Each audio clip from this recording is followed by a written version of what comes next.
Salut les passionnés de préhistoire. Aujourd'hui, on va explorer ensemble l'histoire d'une créature absolument extraordinaire, le Quetzalcoatl. Le plus grand animal volant qui ait jamais existé sur Terre. Imaginez un instant, vous êtes au Crétacé supérieur. Il y a environ 70 millions d'années. Vous levez les yeux au ciel et vous apercevez une silhouette gigantesque qui plane au-dessus de vous. Son envergure jusqu'à 12 mètres. C'est presque la taille d'un petit avion de tourisme moderne. Le Quetzalcoatl n'était pas un dinosaure, mais un ptérosaure, appartenant à la famille des Asdarchidés.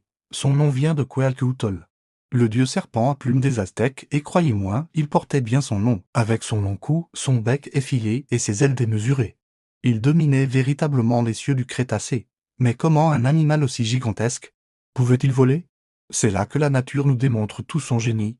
Le squelette du Quetzalcoatl était incroyablement léger, constitué d'os creux renforcés par un réseau complexe de travées osseuses. Ses os étaient plus fins qu'une feuille de papier à certains endroits, tout en restant remarquablement solides. Les paléontologues ont longtemps débattu sur sa façon de décoller. Les dernières études suggèrent qu'il utilisait ses 4 membres pour se propulser.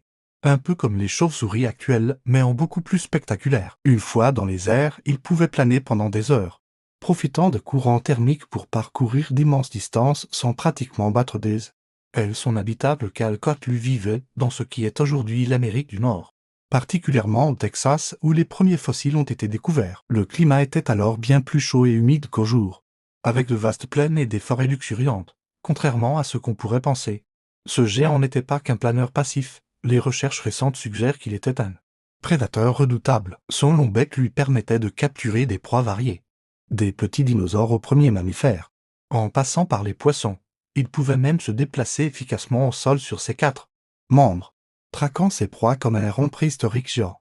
L'une des découvertes les plus fascinantes concerne son cerveau. Les études des cavités crâniennes montrent qu'il possédait un excellent sens de l'équilibre et une vision remarquable, des atouts essentiels pour un chasseur aérien de cette taille.